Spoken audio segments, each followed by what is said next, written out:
Hello students, today's point of discussion is hyperconjugation or no bond resonance. Most popularly, it is also called as sigma pi conjugation. Now, Baker and Nathan suggested that when alkyl group having at least one alpha hydrogen atom, what? Remember, alkyl group having at least one alpha hydrogen atom when attached to the unsaturated system, I mean unsaturated carbon, then it has ability to release the electrons just similar to the electromeric effect. I mean mechanism in both cases, mechanism of release of electron in electromeric effect, and that in this very case whatever we are discussing right now is same. So with the same mechanism, those alkyl groups which have at least one alpha hydrogen atom are able to release electrons. So let's see what happens. So the alkyl groups having at least one alpha hydrogen atom when attached to the unsaturated carbon atom have ability to release electrons just like electromeric effect. For example, now consider this hypothetical case. So this is supposed to be the alkyl group having at least one alpha hydrogen atom, and this is the unsaturated carbon to which this is connected.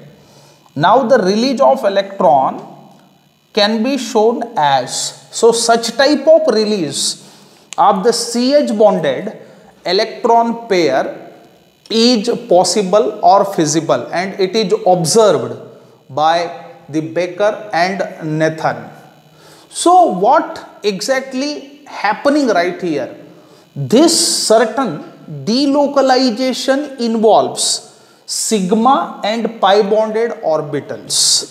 So this delocalization is called as sigma pi conjugation. So remember, this delocalization involves sigma and pi bonded orbitals.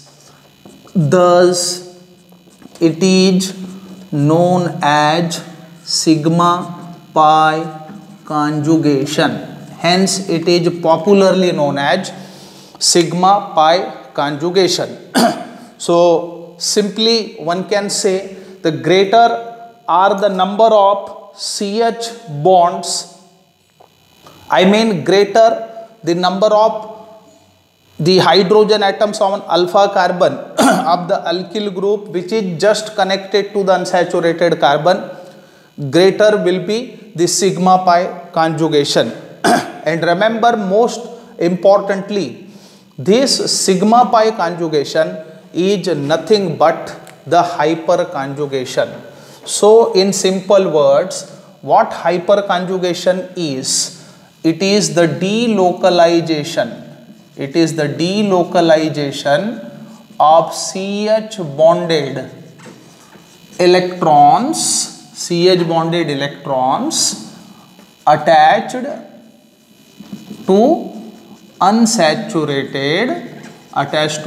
the unsaturated carbon atom is nothing but is known as what? Hyperconjugation. So greater the number of CH bonded electrons, greater will be the hyperconjugation. Now hyperconjugation may be interpreted in terms of resonance also. Remember, hyperconjugation may be interpreted in terms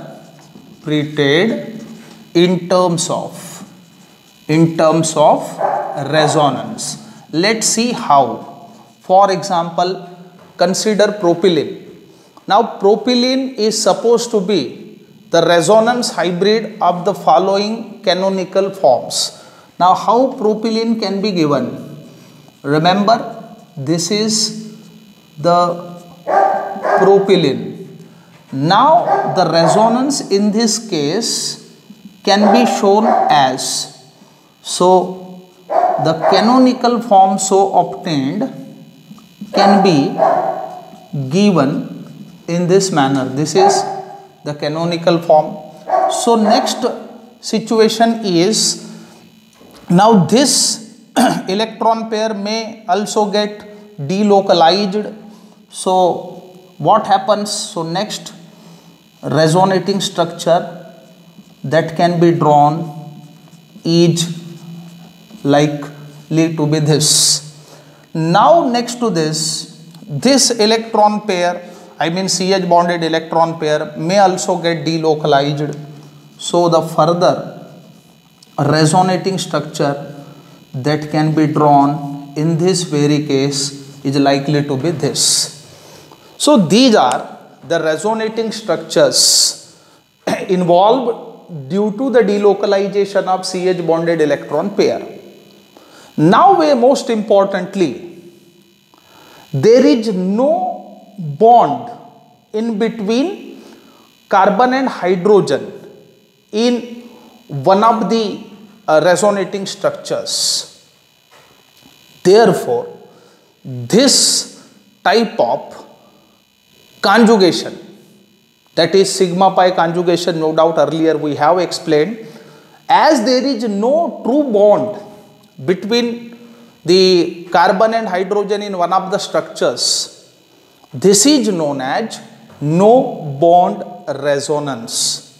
So the hyperconjugation most popularly can be termed as no bond resonance when we interpret hyperconjugation in terms of resonance. Thank you very much.